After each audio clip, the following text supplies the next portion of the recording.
Good evening, everybody. How are you? Welcome back to Planet Lizzdom. Some of you may have noticed that was a rerun of Peter Rabbit, and there's really a very good reason for doing that, because today is the first day of lockdown number 3 for us here in Toronto, and it really does feel like everything is repeating all over again. It is very strange days, but it's also a beautiful day, because you know what, guys? We're still here, we're still alive, we're still thriving, and I'm so happy to bring this show to you tonight. I learned some new tricks this week, and I have a really, really great guest lined up for you guys. She's an amazing, amazing performer. Many of you know her. She's iconic, she's legendary. She's from the Canadian Burlesque Hall of Fame, and she has some of the best style I've ever seen. Her name is Tanya Cheex, and it took me until just about this year to realize what that name actually means. She's absolutely lovely, and I had an opportunity to interview her earlier this week. So what I'm going to try to do is do a playback for the first time on StreamYard. So if there's any echoes or any kind of weirdness happening, feel free to send me drop me a little line. I'm going to have the comments open, and we're really excited to, talk with her this evening. So let's see how this works. I'm going to switch on over to my my other camera, and let's give this a whirl. Let's see here. I think it's going to go like that.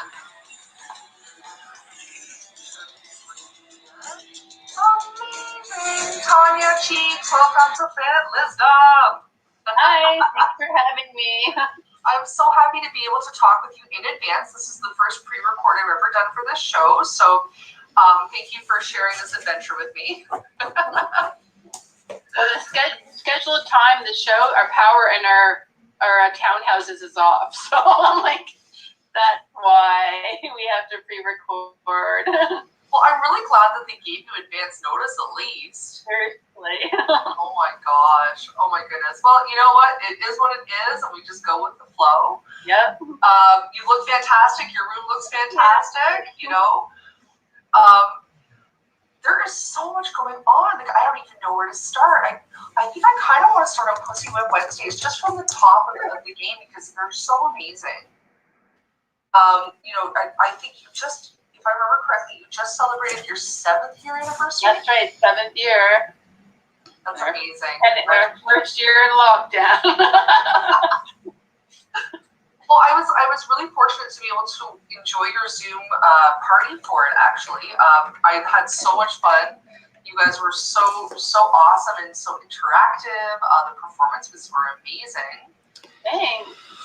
I mean, it's a new medium for us, so we're doing our best here.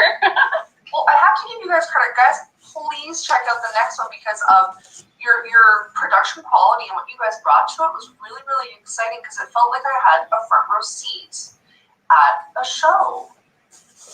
Well, that's great. That's sort of my intention. I want it to be very as interactive as our live shows at the Bovine Sex Club used to be. So I was hoping that would come across in our live broadcast. Absolutely. It was probably the most fun I've had in a long time. And I mean, I love burlesque, I love performance, I love watching it all. But I was so engaged and into it, because each performer brought so much and such a different element to it. I mean, yours was so much fun. Oh my gosh, guys, you don't even understand. Like, Tanya Cheex is like the accessory queen. And I was like, what is she gonna wear? Oh my God, like, guys, you don't even know. I mean, there is a reason why you're in the Canadian Burlesque Hall of Fame. Like, ding! Like, it's just... I mean, it wasn't just because of my age. You're like me. You're forever young. We're 17 forever. For those who don't know about you and Pussy Web Wednesdays and all the wonderful burlesque performance you have done, tell us a little bit about yourself. Okay, I've been doing burlesque for 22 years. Yeah, 22 years, mostly under the troupe name Skin Tight Out of the Sight, which is actually the world's longest running burlesque troupe. I didn't know that. Yeah, it's true. Wow. So, COVID happens, lockdown, and we had to find another way to do things. We missed Skin Tight. We always had our annual Valentine's show. Obviously, that didn't happen this year. Last year, funny enough, we did our show was a sort of a retro futuristic theme called Love is in the AI. And it was about a world, a dystopian future where intimacy and touching and entertainment was outlawed. That was February 14th. A month later, lockdown. Bit prophetic. Wow, that's pretty powerful stuff there. Yeah. And yeah, Pussy Whip Wednesdays was actually started by my partner Laura Desiree, and she wanted to do a total Cramps based night because we all love the Cramps. So she started doing this night called Dance to the Cramps. Cramps taught us, and she's like, I can't have this night without Tanya Cheex because I'm such a big Cramps fan. So we partnered it up, and we had this sort of like wanted to create a very interactive environment, something like what I used to experience at Coney Island High back in the day in Lower East Side. Very interactive, crazy, very punk rock and roll, crazy girl gang, kind of show. Very much, Russ Meyer, John Waters, all those elements of fun stuff that we wanted to put out. And once we started doing the Cramps, that was pretty successful. We decided to do another night called Wham Bam, which was kind of our love of like rock and roll, dad rock, and stuff like that. So that was our second night that we came up with. But we started like doing featured artists, and we would do different ones. And then this time around, we decided to do Britney Spears because when you're in lockdown, if you've been watching like her, I can never say this word properly, her conservationship. It's a mouthful. Yeah. When you're watching her social media, like which is probably not controlled by her, it seems so isolated and it's a little bit sad. And it's kind of how we all feel in this whole pandemic, right? So I thought it would be really, with the documentary and sort of the Free Britney movement, I thought it would be really great to do a Britney Spears themed show because we're all secret Britney Spears fans, even though we're like hard rockers, at heart. It's the earworms. You know every Britney Spears song. Toxic. Whether you want to or not. Oh, yeah. So that's how that idea came about. That is so much fun. I mean, I kind of feel the same way for her, What a great way to also celebrate her. Mm-hmm. Yeah, the one like cachet or whatever about the event was nothing mean-spirited towards Britney. It can be campy as fuck, or you can, buffoon yourself, but I really didn't want it to be cruel towards Britney. I mean, she's had enough of that. We don't need to contribute to that. Absolutely. She is a lot stronger than people give her credit for. Yeah. Sure. I think very often the media has a great way of blowing things out of proportion and distorting the truth, to its own agenda. I think that before the Me Too movement, when you look back at how female stars of a certain age were treated, that would not fly now. It's kind of gobsmacking to watch some of these old interviews with some of her and her contemporaries, and how these male house and also females too. Like I watched a Barbara Walters interview where they were blaming her for Justin Timberlake's breakup. Like, why are you putting that all on her? You don't think he's accountable for anything?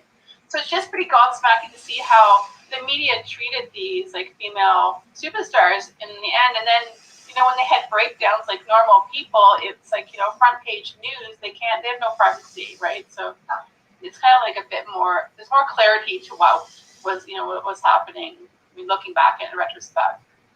This is very true. I am the first to admit that I grew up in the 70s. I'm going to be 45 this year, and I worked very hard for that. But I do remember the attitudes towards so many things that would just not fly right now were just rampant in the 80s when I was growing up as a kid. And I kind of just accepted that that's what it was. Yeah. The girl in the short skirt of school was the slut. The guy smoking in the bathroom was the cool guy, and la la la, and so on and so forth. Yeah, it's trying to make people a bit more accountable for their actions. but I'm not, I still want to have like a very like expressive, like creative, like, platform. I don't want to like hinder people's creativity. That's the other thing I'm trying to balance out with what we do.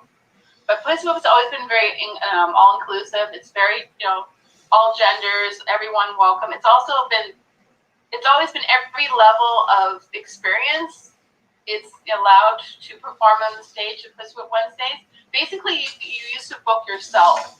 If you felt like that you had something within the two shows, you could just go into the Facebook group and add yourself if there was a space. So that way, it's open to just about anybody, as long as you didn't piss us off.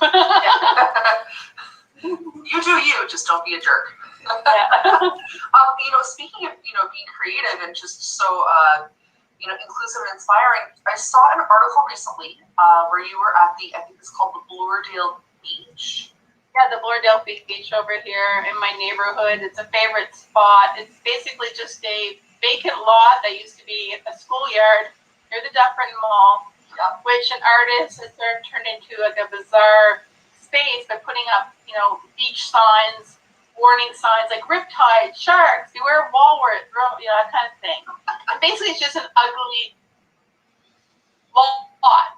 But Jolly Berlin, like we wanted to do this act that was a tribute to spring break, a tribute to spring breakers, because one of my favorite scenes in the movie is when James Franco is singing every time to his little balaclava bandits. So we wanted to it was her idea to use the Bloordale Beach, which absolutely was perfect. They like took it to the whole different kind of urban, grungy despair kind of thing. But I don't know, our video actually is quite pretty. Like it's weird, but because the lighting was so great, and it was cool. And then we had like a lot of people were looking at what we were doing because we had a fake machine gun and we're wearing pink balaclavas. And the police came, but they really saw what we were doing and kind of didn't really pay any mind to it. And a few little looky-loos, trying to take our pictures and videos. But I'm like, it was funny. I approached one kid and he wouldn't stop filming. I'm wearing the pink balaclava and I'm like shoving like Cheetos through the hole. I'm like, what are you doing? Like, did anyone give permission to do that? And like, this bikini wearing like balaclava, Cheeto eating like woman who's still kind of frozen spot. I love that. So we got everything we wanted to do, and I edited it. That's another skill I picked up. I really love editing, and we edited together what Eva the Mirage calls our masterpiece. Very cool. And now, will we be able to see that at Pussy Wednesdays? That'll be on the Great Niche show for sure. Perfect. And we have lots of guests. Alice in Chains. There's like what's kind of a family. There's kind of like a core group.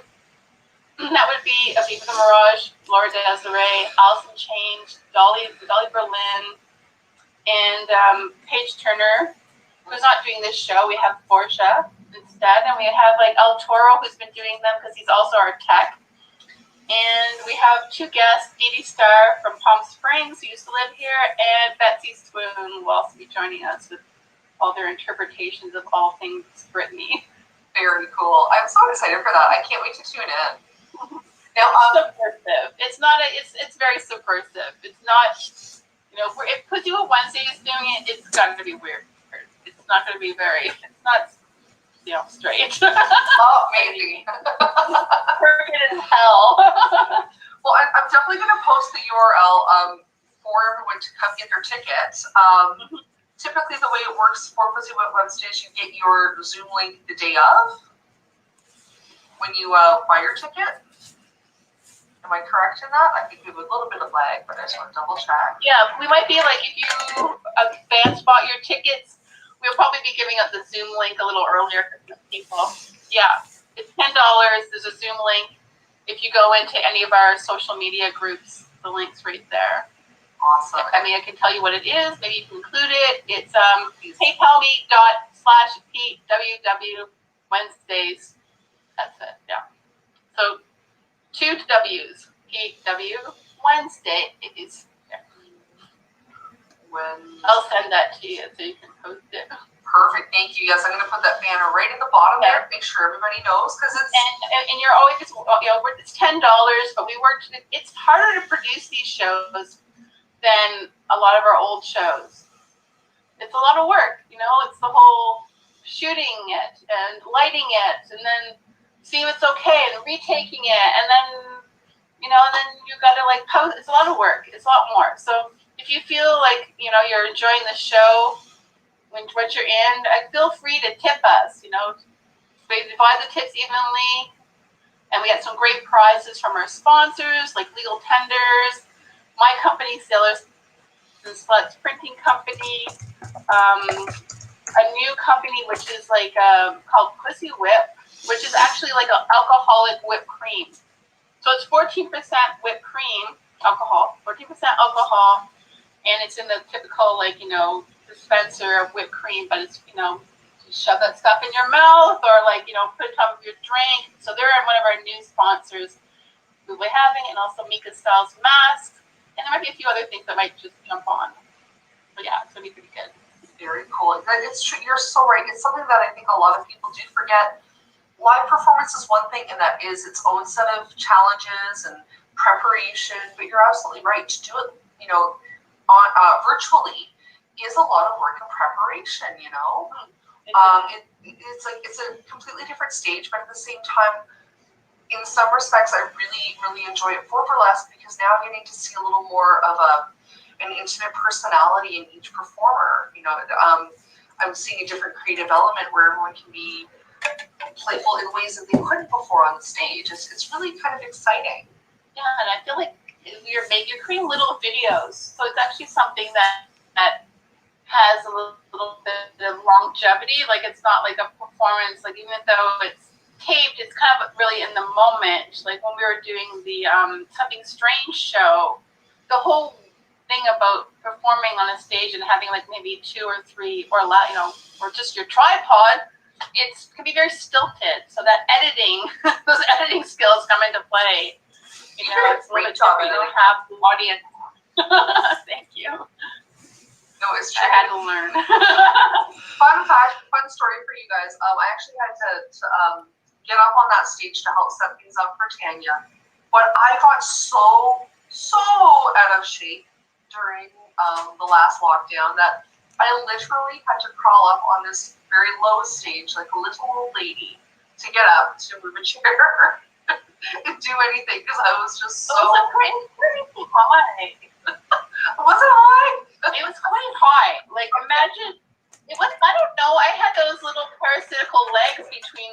I was wearing a very tight corset, and then those little tap dancing parasitical legs under my skirt. I had a hell of a time trying to get up there. There was no graceful way of doing that whatsoever. So I'm thankful for editing for that. I had a good laugh at it. You did much better with it than I did. I felt like a walrus kind of rolling onto the stage and then getting up. It wasn't easy. It wasn't easy for anybody. No, it's the glamorous life of performance, It's what you don't see. It's all smoke and mirrors, right? Now it's all filters. Yes. Yeah.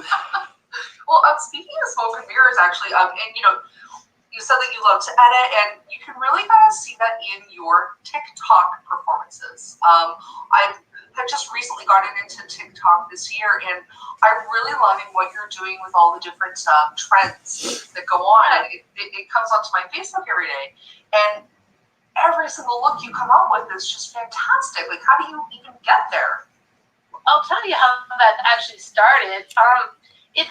I use it as a warm-up tool because of I'm a sex worker, and because of the pandemic, I've had to take my work online. So I use OnlyFans, and I would use the TikTok because it's only up to 60 seconds. I would use those little vignettes to warm up. I'm in an outfit, I might as well use it to warm up.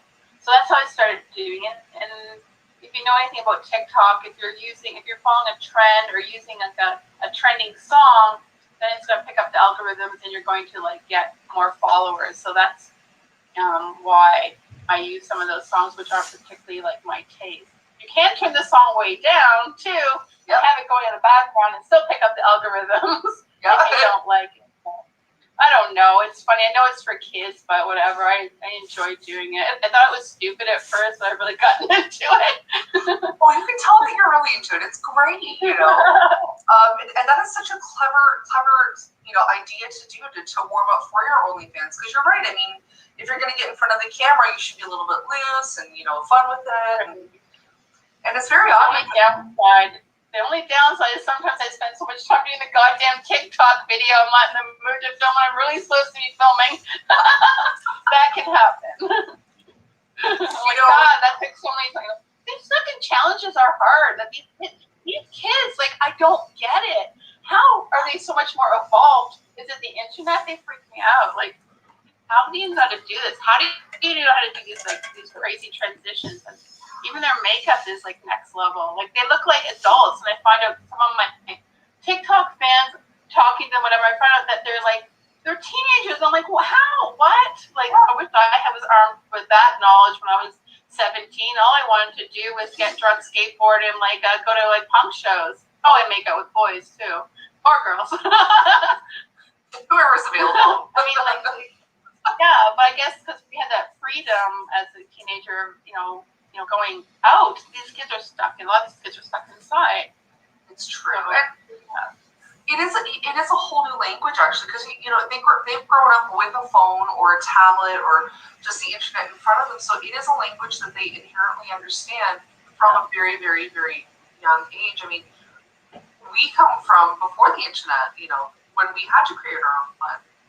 When you had one phone in the kitchen and you talked to your best friend for hours in front of everybody. Right, or you had a long extension, and then you would go hide, or you'd wait till your parents were out or something. Yeah, and I remember, when we got a VCR, it was a big deal. That big clunky top loader, it was a big family affair. Oh, yeah. That's all we had, really, other than very sort of, I don't know, I guess you took theater, or you were in bands, or there wasn't a lot of avenues for performance as a young person, really. No, it's true. It's huge. So they speak the language, and we had to learn it. It's true, and I have to say, I'm very proud of you. I'm very proud of me and anyone else who's been able to learn it, because it is a little bit daunting and intimidating sometimes, and you kind of want to get it right out of the gate. The troubleshooting can be really frustrating sometimes, but I find it's intuitive to them and not so much for us. It's true. Learning curve. I don't know about you, but I swear every time I have to do something, I'm just like, why isn't it doing what I want? Bleep. Oh my God. I love the filters. Filters are great. Smooth out those wrinkles. Yeah. Oh my God. I have so much math right now. Yeah, but all this lighting I had to invest in for my OnlyFans, but the kids tell me what to get, so it's good. Well, that's nice of them. Yeah. That's very good. Yeah, because your lighting is. Some of my content's not suitable for them, but we'll just keep them off of it. Do you look at my TikTok, but stay away from my OnlyFans? Right. I don't know too much about OnlyFans. How do you find that works for you? I'll have to admit that I don't like it. I do my job, my regular job. I feel like there's a real lack of intimacy. I like the one-on-one interactions I used to have with my clients, but it's a necessary thing, and it is behind a paywall, so that people have to subscribe to get into it, and then it's a lot of work, because you should be updating every day. I'm not. I'm slack. I just I prefer someone to give me some custom content ideas and pay for those, and then I'll design something that's a little bit more personal for that particular subscriber. But yeah, it's a lot of work. I think and I believe at one point, I think still is, OnlyFans was all kinds of things, cooking shows and exercise, instructional stuff. But I think it really blew up during the pandemic for porn stars and sex workers. So, I mean, also because we've had so much difficulty with doing, like, posting our stuff in social media, we're constantly getting banned. You know, even though, you know, some of our stuff is you know, what's wrong with a boob? Like, it's not a, you know, you see like terrible things on the internet. Like, why censor like a body? It's just kind of, it's sad. It is. I've always been so confused how people can sit around and watch violence, you know, people shooting each other, hacking each other to death, all that violent stuff, but the instant you see a boob or any kind of love making or anything remotely sexual, and all of a sudden it's like, oh, well, we can't watch this, like, this isn't right. It's like, but nobody's getting hurt right now. Right. You know, people are enjoying themselves and it's pleasurable and it's lovely and, you know, tittillating, but, you know, let's never going away. It's never going to go away. It shouldn't go away. Oh my God, if it goes away, we're not going to have any more. We'll never have any more humans if it goes away. Like, well, prostitution's like the oldest profession. Like, that's why my company, my printing company, is called Sailors and Sluts, because it was started by me and a sailor friend, and Jay, who's a hooligan, is like also, and Dan O'Valino is also in it, and Jay is also you know, a man of the sea. So the name stuck after my original partner. Like, we split ways. But the tagline for our company is "In business before Christ." I love it. I'm going to put the URL up as well, so please send me the information for that because I want to promote that as well for you guys. That's a big deal. Sure. You know, I'm so happy to hear that you're able to thrive during all of this. Yeah, it's good. I mean, we need these projects to keep us sane, right? We're missing a whole lot of things in our lives right now, so we need little things to, whatever, get us through. Get us through this now. Well, and you know, it's interesting that you bring it up, like, to get us through. I mean, I'm sure there are probably some days where you don't want to do any of it. You know, you just want to lay in bed watching Netflix. You know what? I don't like doing that. I feel guilty. I very rarely do. I've got a weird schedule for myself. I do all my social media admin stuff in the morning for Burlesque and for my spa that's not open right now, but I tweet things about the company and my staff. And then, you know, I sort of like plan things out. I don't actually start watching any television type things until after 9. Then I get stoned and maybe have a cocktail. Yeah. So anyway, I just have to do that. This is what I have, you know. I can't. I get like too frustrated with sitting there for too long. I mean, I thank God for my bicycle. Like, I use that a lot. And recently, one of my favorite clients bought me a pair of roller skates. So I'm like going to be back doing that again. Oh my gosh! Which was my life before punk rock and skateboard. Like, did you do the roller thing? Oh yeah. I used to go to wheelies every weekend and roller disco. I have goosebumps right now. I've always wanted to do that. I only ever did it a couple of times in my small town in our community center. We had like the ice rink and it was like empty during the summer, and I did it a couple of times, but I always wanted to go to a real roller rink.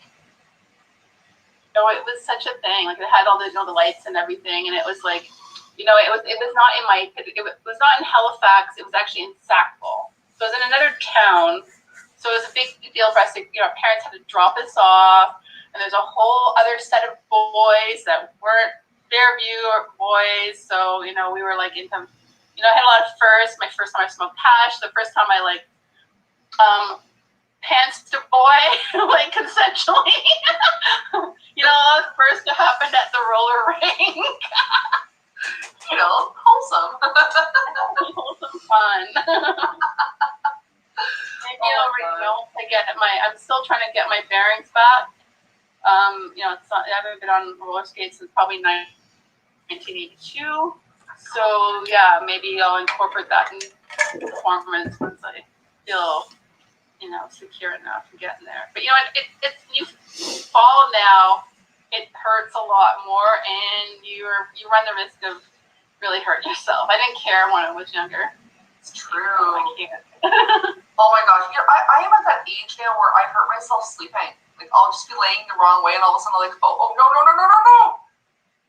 I know, like, I put my back out a couple, I never really had back issues, but I did it like a couple weeks ago. I was angrily taking t-shirts out of the drawer. I'm like, where's my Cockspur shirt? You know, like, and then like, ow, what the fuck is that?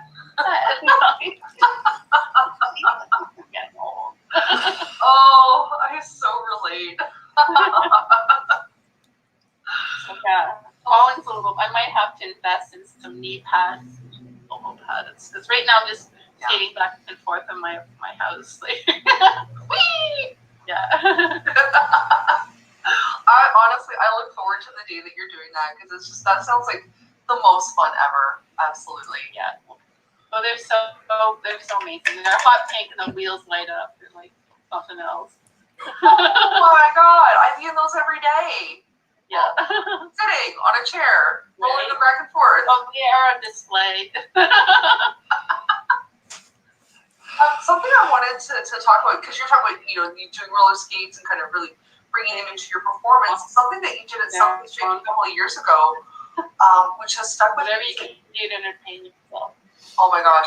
You did this one number at the end of Something Strange that I absolutely loved. You took your pasties and you dipped them in lighter fluid and lit them on fire. Well, I do that all the time. If I don't do the fire, people complain. If I do a show, an act, very few of my acts don't have that. And if I do an act that doesn't have that, people are like, that was really good, but where's this flaming tassels? It is just so iconic. Yeah, I feel like I kind of have to incorporate that in just about everything I do. So you probably will be seeing that in the Free Britney show. Wicked. Well, I think something people don't realize is that that's actually not very easy to do. And it can be dangerous. It is. I've only really burnt myself once because I was under like a bit of duress. I was under a lot of duress that day. And actually, really enough, once again, it was right before lockdown. A lot of weird things were happening, and I was stressed out, and I forgot a step. But I've been doing the fire tassels for 10, 12 years now, and that was the first time I really hurt myself. But I fixed myself up myself. I'm proud. I took care of that. Anyway, never again. Like, never perform under duress, like that kind of stress. Just maybe listen to your body and just don't do it. But yeah, I was lucky to be trained by the legend Satan's Angel, who is now sadly passed. But she took me under her wing and mentored me, and she's the one that taught me how to do that. So yeah, she's like at one point a living legend. Based out of San Francisco, but traveled all around the world and had all these crazy affairs with like Janis Joplin, Clint Eastwood, and her whole shtick to stand out was to have the flaming tassels. So I was very lucky to, have that mentorship. That is so amazing, and it really does raise a good point. These stunts, just like in anything else, you should be training with a professional, someone who's done this before, because you make it look so effortless. So many performers make what they're doing look so easy, but in truth, you can get very hurt. Very dangerous. You don't know what you're doing. So, folks, I'm doing my due diligence. Don't try this at home. Don't try it at home. Try it with someone who's done it before, who's a professional, because it's just not worth getting hurt over. And I know Pinterest and all these other things make it look completely easy, and it's not. No, it took lots and lots of practice, and still don't do it by yourself. Like, don't do it your home by yourself. Even though you do a lot of these events, don't do that. Have a masked spotter or somebody, and have a fire extinguisher nearby. Absolutely. Oh my gosh! it's so cool that you were trained to do that, and that she took you under your wing, and I'm still so excited that you do it in the first place, and I can see why it's so iconic. But yes, you have to be careful. Absolutely, 100%. Now, I know that with Free Britney coming up, I know you wanted to do a prize giveaway, and I don't want to do that. Okay. So this will give you the link to where to buy the tickets, and the first person that put in the message box that you're coming from Liz's podcast, and you will get a free Britney shirt with her mouse ears and everything, and we'll do it in your size and whatnot. Very cool. I don't want to see that. Oh, that's awesome. Can people buy these shirts regardless? Yeah, they can buy them off our Instagram account, which is Sailors and Sluts Printing Co. And you can buy them, and we have a few different colors. You'll see them on the Instagram account. And we have a few other things that we have done, like our designs. We have a Richard Ramirez. We come in a Disney theme. We do this Britney one. We also have a Richard Ramirez Disneyland one that says "See you in Disneyland." So yeah, there's a bunch of different things, and we do custom work too. So if you have an idea, we can do it for you. If you need patches or t-shirts, yeah. Good to know, Tanya. Yeah. I have to say, I'm so excited for the future with this new element of technology. I know for myself, it's not going to leave once things, kind of return to whatever normal is supposed to be. Do you think that you'll continue to work with all your editing and OnlyFans and all these different online elements once things kind of roll back to normal?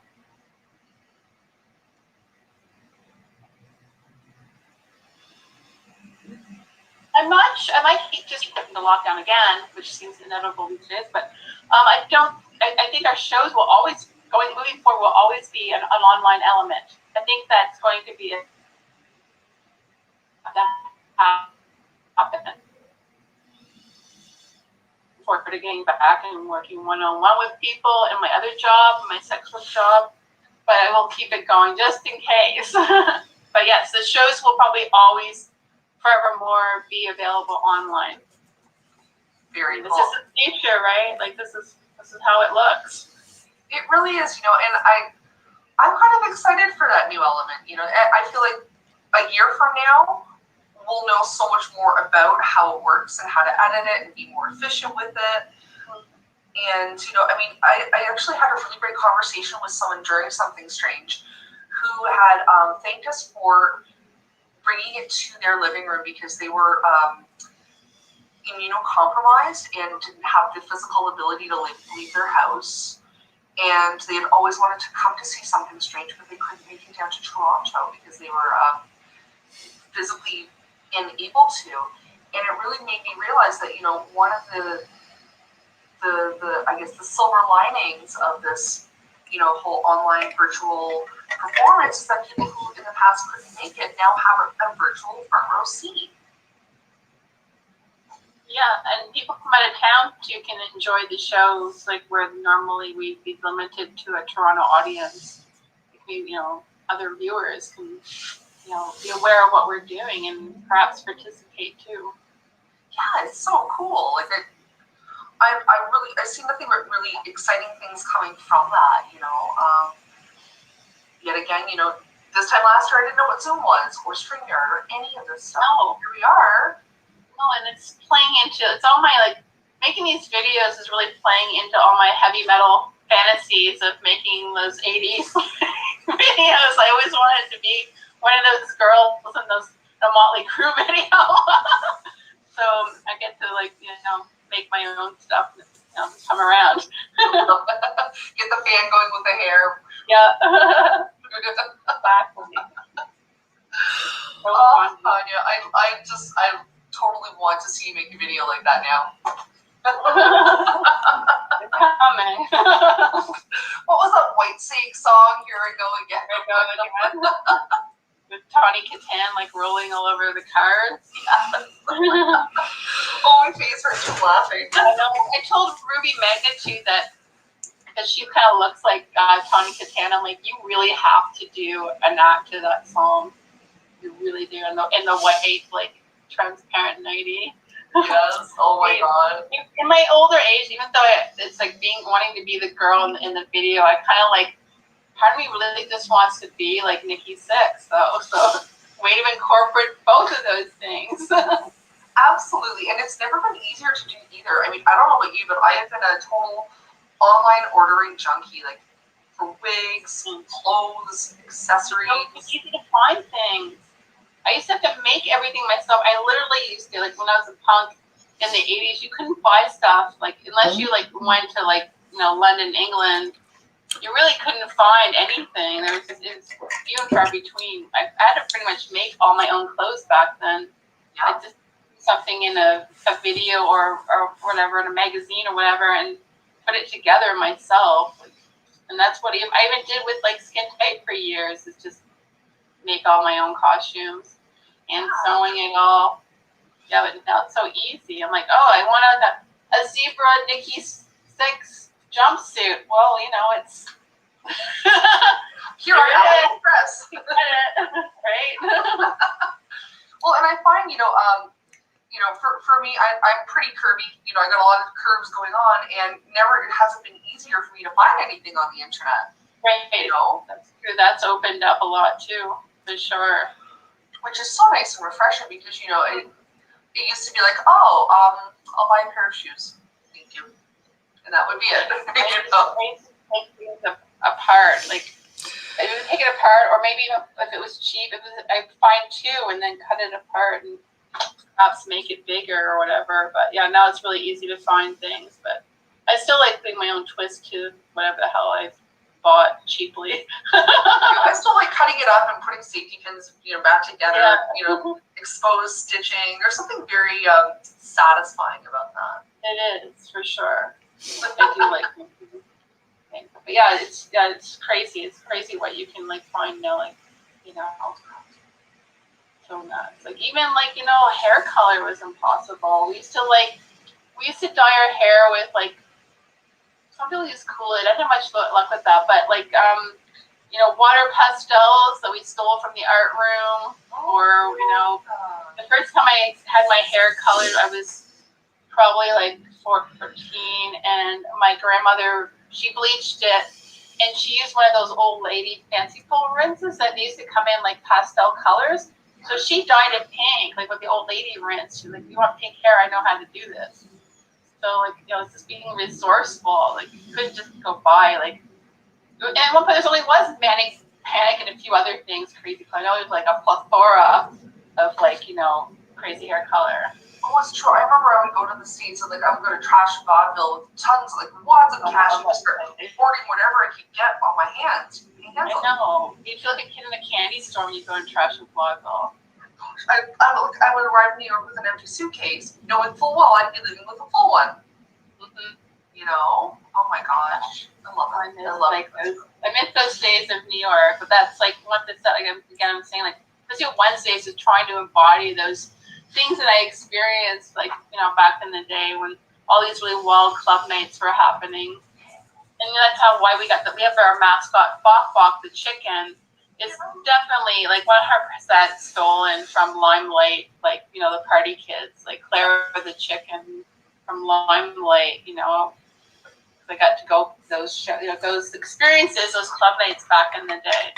I used to actually be a go-go dancer for like music I wasn't really into, but I was just get hard to like these sort of corporate events or clubs and go-go dance to like house music. But even though it wasn't really my jam musically, still like the whole like dressing up and entertaining aspect of it. That's really cool. Yeah, so I did that before Burlesque, and then around that time I decided I wanted to become a drag queen. So I started performing on Church Street as a female impersonator. I mean, they call it bio queen now, but then it was called female impersonator. But no one really questioned what gender I was. I just, you know, because it was like hyper feminine, like it was really exaggerated. It was theatrical. So no one really asked or questioned if I was like actually a dude in a dress or you know, actual cis female or other. It wasn't really a thing back then. No, and thank you for bringing that up because I actually wanted to talk about that because, you know, it wasn't so common, but at the same time, you know, it was like I was looking at a lot of the photos that you had posted about it, and I was like, yeah, you're hyper feminine, you know, super queen. And I used to, like if a well-known Toronto drag queen, like I had, my little drag family, if they couldn't do perhaps a gig, like I got started doing Marilyn Monroe like impersonation. Madonna and Marilyn were pretty much my two main ones. But if this drag queen friend of mine maybe got booked for a gig but was double booked, they're like, well, you have all the dresses, you go do the birthday party, and no one would be the wiser. They want a Marilyn, they got a Marilyn. That's true. That's very true, actually. Yeah. Would you do that again if you had the opportunity? Sure. Yeah, every once in a while I do. Like it does. I do have a call to do something like that. It happens. Not as frequently as that because I started focusing more on burlesque and got into that instead. But every once in a while there's a call for something.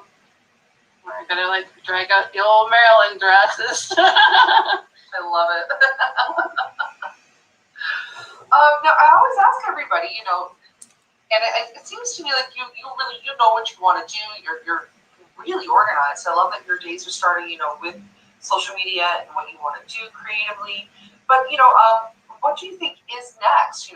Next year, 3 years from now, 5 years from now, like what's on your radar for what you want to do? Well, I'm going to keep on doing this until someone tells me I can't, which, people told me I can't from my early, drama classes, like, you can't do this because, or, like, I was in gymnastics, as a child, you're too big for that, you can't do that. I was a model, I was told I couldn't model, but I became a plus-size model.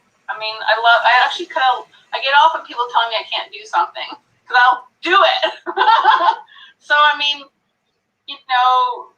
middle-aged, I'm 53, and, no one's really told me I can't, and I still get hired, so, we'll see, how long this can go on. I don't know. I love it. I don't foresee myself stopping. Maybe, I hate teaching, but I feel like I'll have to pass on the fire tassel things at some point. A lot of people have asked me, and I'm like, well, you're a little 20-something, little hard body, like, you can do whatever you want. This is my thing, so back the fuck off. This is my shtick, sweetheart.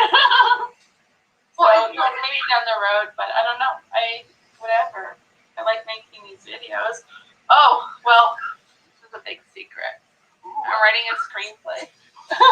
Really? Yeah. Oh, very cool. I can't say too much about it, but it's basically takes place in my young punk rock years, my teen years in Halifax, Nova Scotia, and it has interest, and yeah, so it could be that. That's really cool. Yeah, and they sort of describe it as Stranger Things, but with way more sex. Wow. That's scary. Okay. Well, definitely keep us posted on what you're doing. Obviously, talk about what you can when you can. But when the time comes, I will happily get on the soapbox with my bullhorn and tell everybody what you're doing. Yeah. Well, I hope it happens. There needs to be, more female punk voices, and their stories, should be shown. There's lots of things about coming of age male stories and stuff like that, but there's not, especially from that particular angle, a young punk girl and in the 80s, with sort of this interest in sex work and whatnot. So yeah, that's very cool, and it's true. Being a girl in the punk scene or any underground music scene, I have run into my fair share of gatekeeping and things like that. And you mean you like that, that whole thing? You like that band? What? Tell me every album they ever made. Prove that you're a real fan. Well, how about I have them tattooed on me? I remember one time I was walking out of the grocery store near Queen and Bathurst, and I was wearing a black flag t-shirt and carrying my groceries, and there's some kid that's panhandling, goes, I bet she doesn't know who Black Flag is. I'm walking away, and I'm nope, nope, I'm going back. I turn around and I'm like, listen here. I haven't tattooed on my body twice. I have seen them live. Yeah. Shut your little face. I couldn't resist. I'm like, they had to be cold. I remember being given a hard time for being dressed too pretty at a Misfits concert. I got to show it. I was like, you know what? I believe in accessory, not anarchy, so fuck you.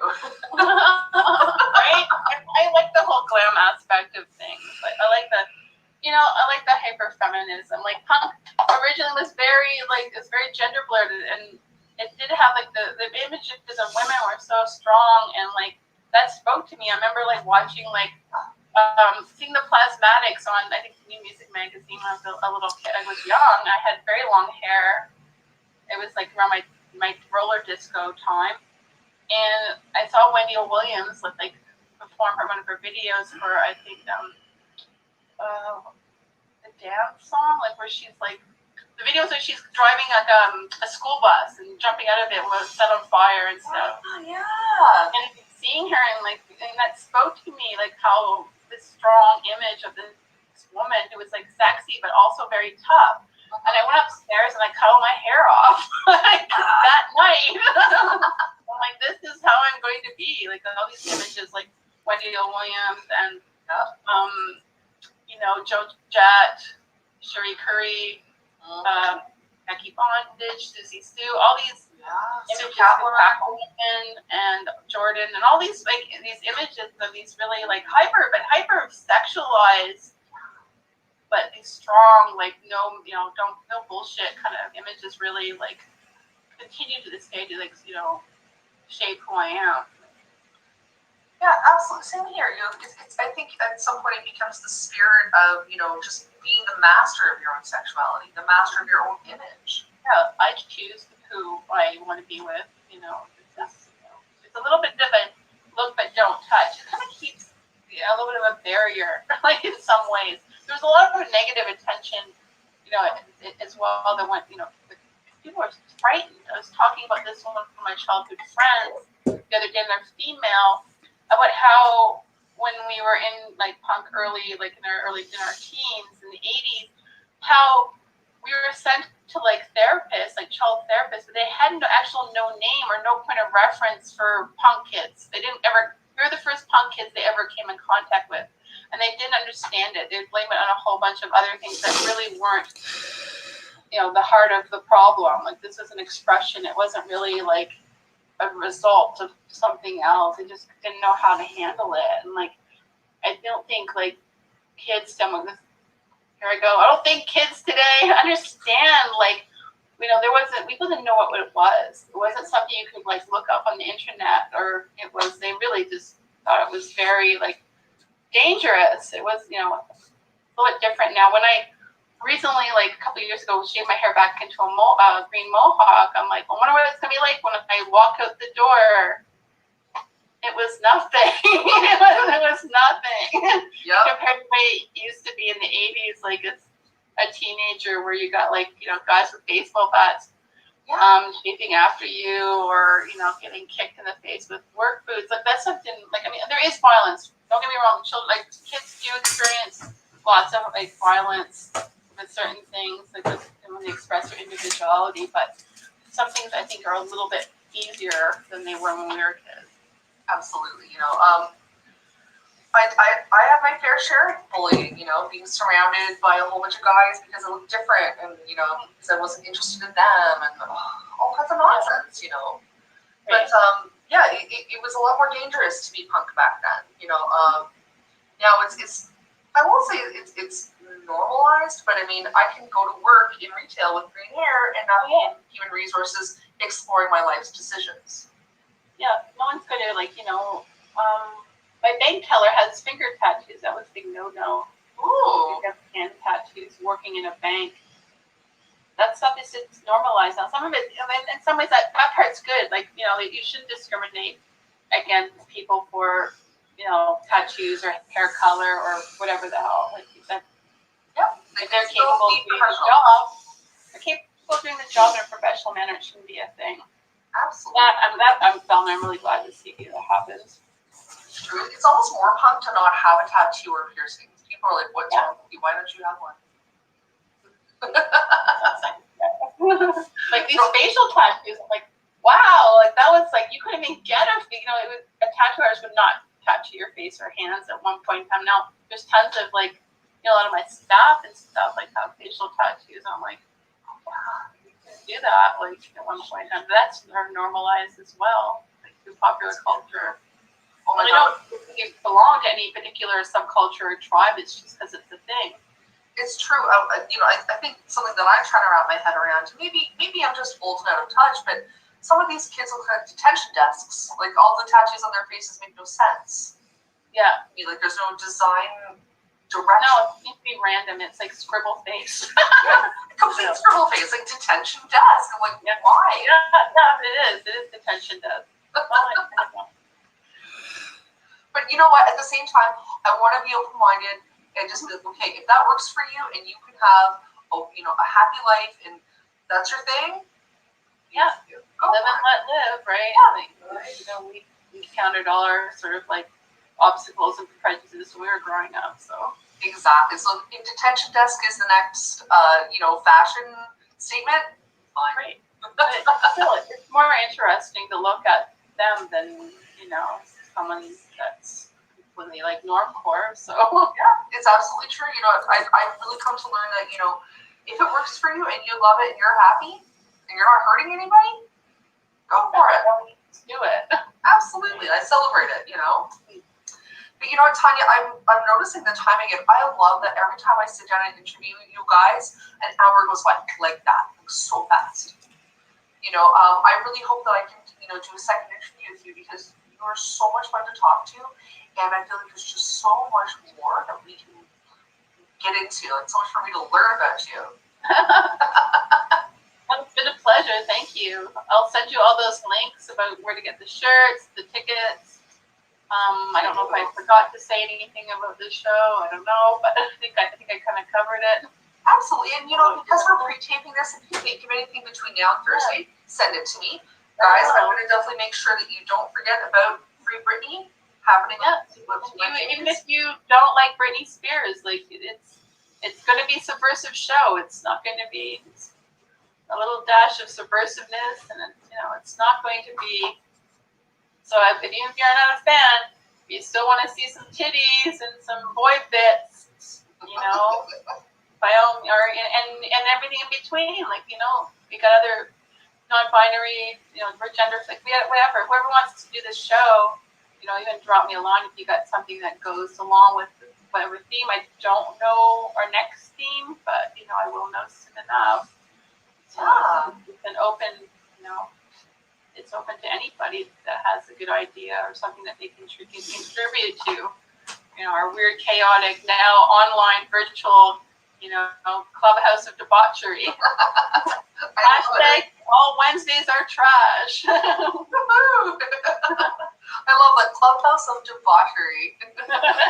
You must be this dirty to enter. Yeah. Oh, wait. There we go. Now I can get in. Oh, can Steron get in? Oh, well, he's with me. He's on the list, so it's okay. Yeah. Tanya, thank you so much. Tanya Cheex. Took me so long to realize what you're thinking. It is Tanya because it is a double entendre. And it only works with Tanya Cheex, not Tanya Cheex. Yeah, exactly. It took me a long time to figure that out. I'm so embarrassed to say. I was like, you know what?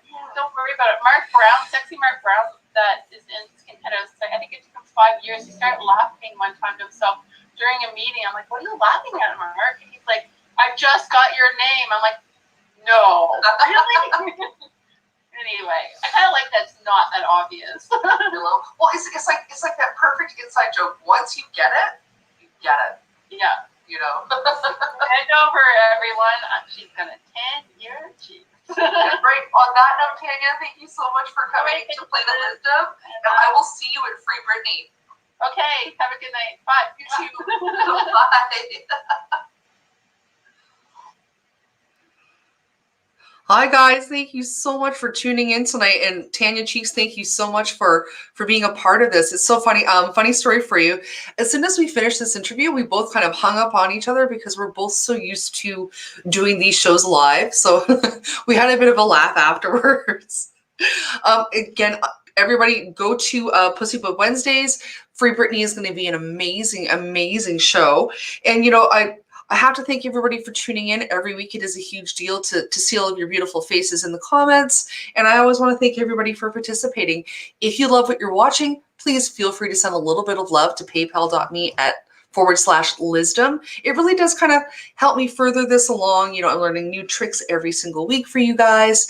And I'm so excited for each and every guest that I'm bringing you. Next week, we have an amazing director from Los Angeles. I'm not going to tell you too much about him, but he's created some really interesting films in the past, and what he has coming up is pretty awesome. I don't want to say too much, but he will be releasing it soon, and it's very, very exciting. Something else that I do want to celebrate that just premiered last night is Planet Lizzdom is now being seen in syndication on The Carney Show on Twitch television, on Twitch TV on Wednesdays at 8 p.m. Central Standard Time, 9 p.m. Eastern Standard Time. I can't even talk. I'm so excited about it and so tired. This pandemic is wearing me out. But guys, I want to thank you so much for tuning in. I can't wait for next week, and I really wish you guys all the best.